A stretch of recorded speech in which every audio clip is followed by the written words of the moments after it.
Hey, thanks for stopping by my neck of the woods. I'm the gig geezer in Wood Lane, and when I'm out there driving, I'm out there to make some money. I want to help you maximize your gig hustle.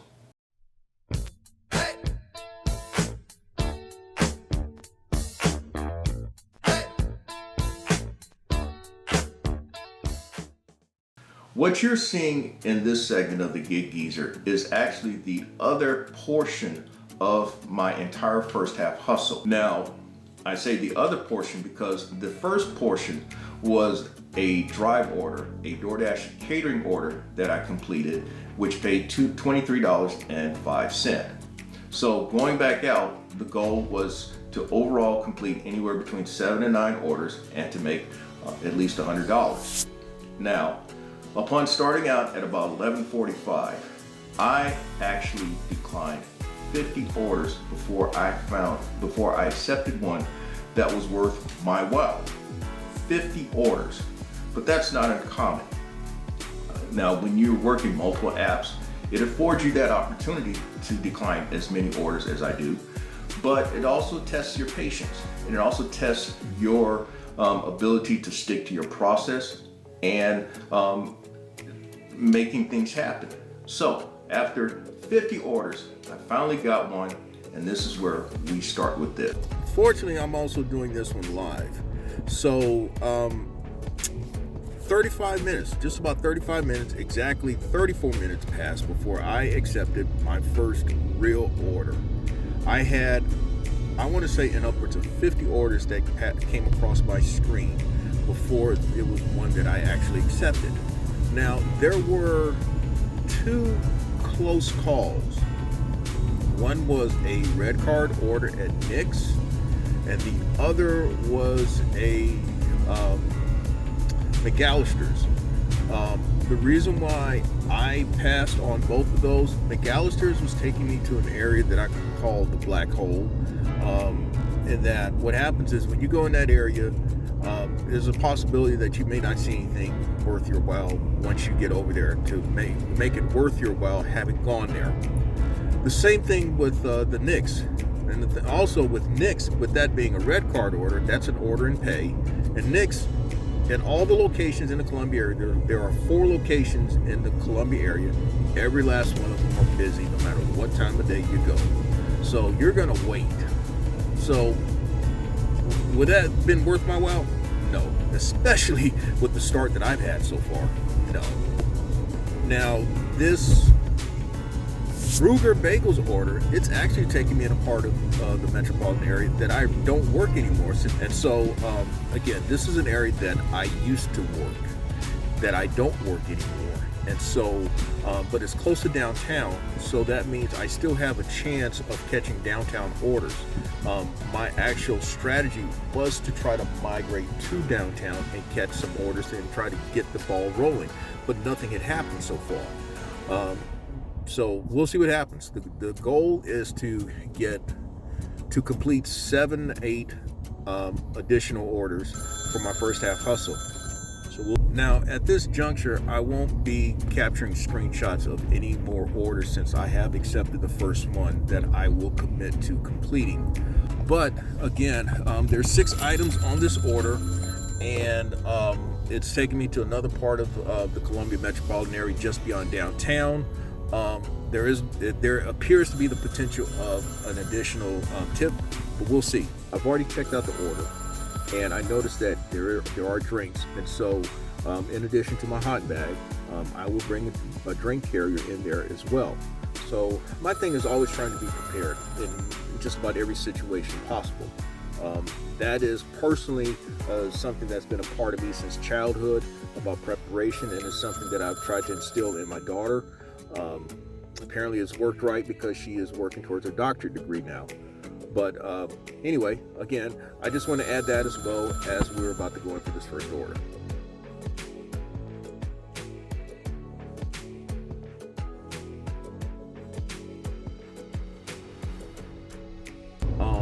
I also saw a Sam's order come up on Instacart.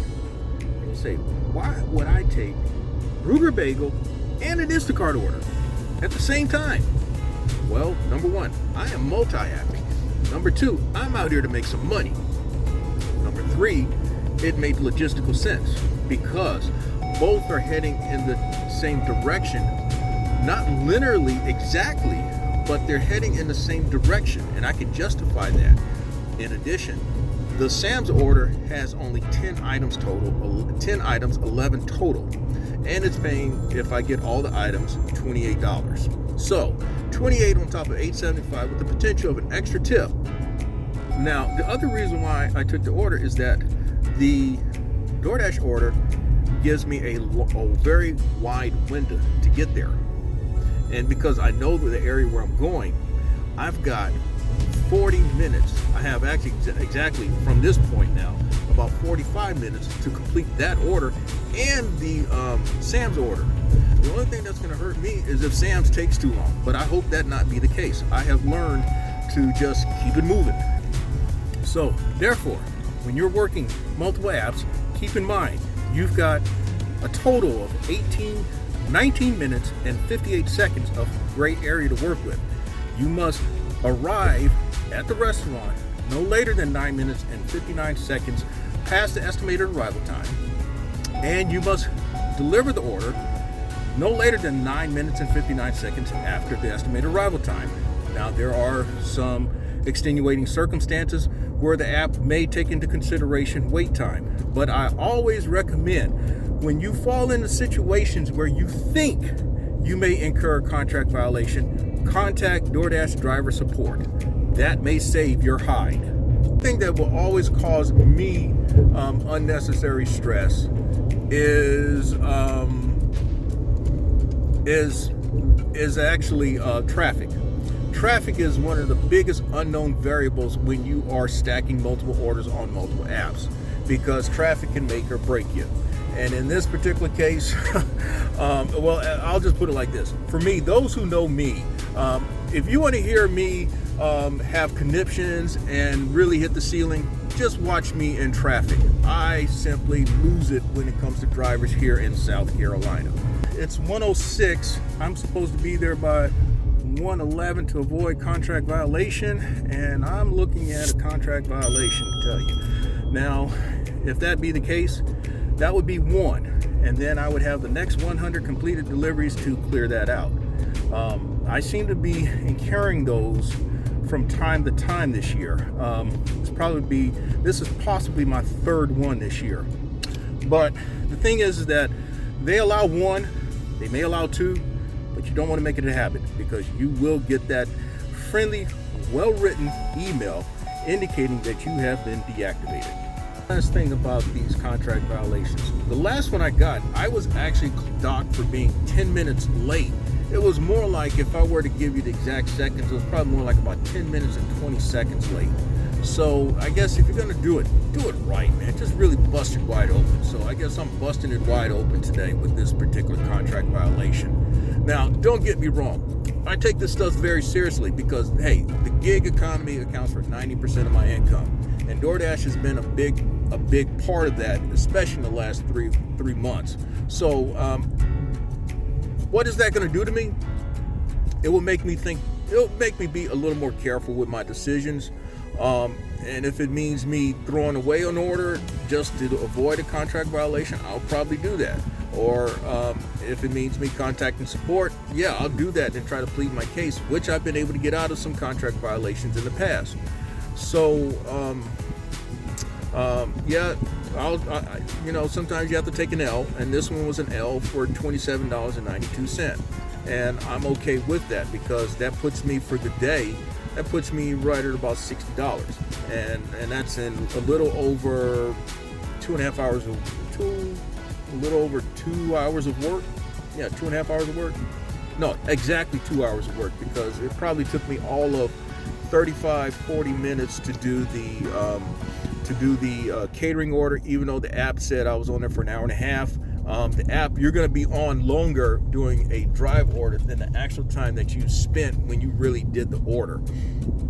So now you add an hour and a half to 30 minutes, you have 2 hours, $60 and change.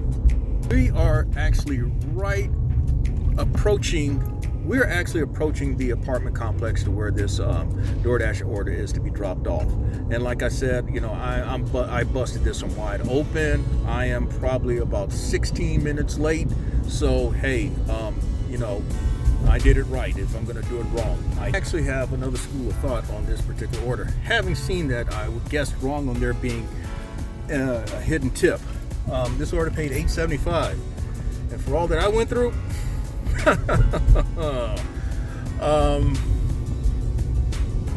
I guess I'm gonna have to sleep on that one. That said, GrubHub came through with an order, and that was for $12 and change, and it's actually taking me to the area where I want to be anyway. Times the order is waiting on the driver once you get there, and that was the case of this particular order.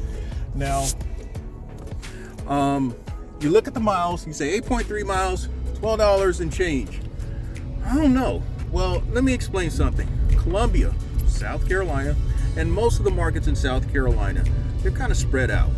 And I've mentioned this before, but Columbia, you can conceivably go 20 minutes and drive 20 miles. Now, that's a pretty good haul, but that's from one end to the opposite end, almost on the line, depending on what part of the metropolitan area that you're talking.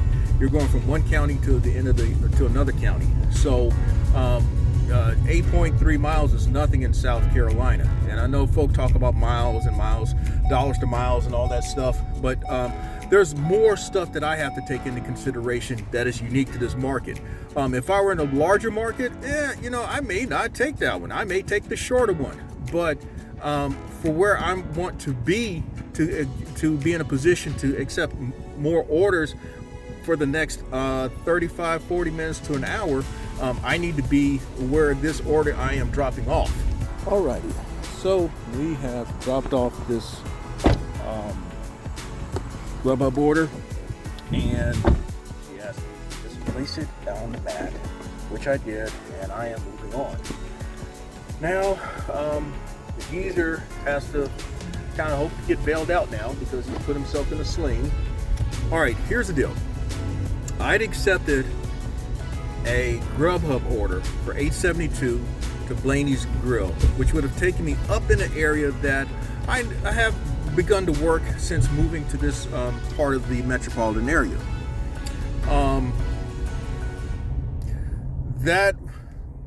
That would have been okay, and then I would have hoped for one more delivery, maybe two, to get me even closer to my stated goal of 7 to 9 deliveries and $100 earned. Well, just as I was about to turn into the parking lot of Blaney's, UberEats had a stack order for $18.59, which I accepted as well. And I pretty much guess which one I'm going to take now. Well, as I begun to turn around and head in the direction of Legacy Bar and Grill, which is where I just picked up the first half of the stacked orders, Bite Squad comes through with a order from Cracker Barrel for $17.44. I have not seen an order for $17.44 from Cracker Barrel in quite a while, and it's not often I see single orders from Bite Squad in the daytime for that amount either. Now you would say, why did not you take that order instead? It's a single order as opposed to a stacked order for $18.59. There are some situations where, logistically speaking, the stacked order makes better sense than the single order. And in this case, I feel the stacked order is going to take less time than the single order from Bite Squad. Now, the reason being, I would have had to drive 12 miles to the pickup location. Then the estimated drop-off is another 19 minutes. I don't know where it is because with Bite Squad, you do not know where your drop-off location is until you mark the order as picked up. Those 19 minutes, which in this market is really kind of a rather nominal amount of travel time, but those 19 minutes can take you to another part of another county, or take you to a part of town that just takes you out of everything. Now, the nice thing that's happened already with this stacked order is that I turned around and within 5 minutes have picked up the first order. And now once I get, well, I guess I'm stuck in traffic right now at a stoplight, and the person ahead of me is not turning right, but is going straight ahead. And then I've got, once I get to the next light, one of the slowest lights in the entire metropolitan area. Well, anyway, that said, under better circumstances in this specific area, it's just another 5-minute jaunt to pick up the McAllister's order. And then from there, probably, another few minutes. So by the time I drop off both orders, I will have just really be in a position to drop off the Bite Squad order. So that's why it makes better sense. I think logistically, this is going to work out better than Bite Squad. But also because it's paying $18.59 at a minimum before possible extra tips, that puts the geezer at over $90 for his 3 hours so far. And he can call it a first half hustle. That's the good thing about it. $90, 3 hours, you do the math. I'll just leave it at that. But for me, it makes the game close. And now I could go into the second half of the geezer's hustle with not as much pressure on meeting his goal of $200 in a day. Looks like the gig geezer guessed correctly on this particular order, or at least this stacked order, that is. The drop-off from McAllister's, according to the app, is about 8 minutes away, and that's probably going to be pretty close at this time of the day because of the concentration of traffic. And then from there, the second drop-off is probably like less than 5 minutes away. Altogether, if I were to really if I were to do the math in terms of time, this order would have taken probably, my guess, about 10 minutes less than it would have for the Cracker Barrel / Bite Squad order. At least 10 minutes less. Well, 10 minutes is an eternity, and 10 minutes is an eternity of opportunities in the gig world. To the app, this second order is about 3 minutes away, so that's even better. So the geezer, he guessed right on that one. That's one where you just have to trust your instincts or rely on your instincts. And in this particular case, also relying on the fact that I have completed several thousand deliveries in this market. And so, sometimes just orders tell you certain things. Sometimes the orders talk to you. And your instincts say, hey, this is one that you need to do. And that is what happened with this one. Of course, there are times I have guessed wrong too. I have guessed wrong and had cursed the entire way there and the entire way back because it was a waste of time and money. But it worked this time, and fortunately I was able to document this one for a segment of the Gig Geezer. Now this segment of the Gig Geezer is being recorded without knowing what the final total is from UberEats. UberEats does not reveal its final totals until an hour after delivery completion.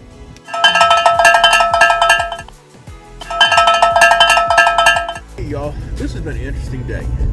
Just as I was recording the summary for this Gig Geezer segment, I forgot that I had not turned off my GrubHub app, and a GrubHub order has come through.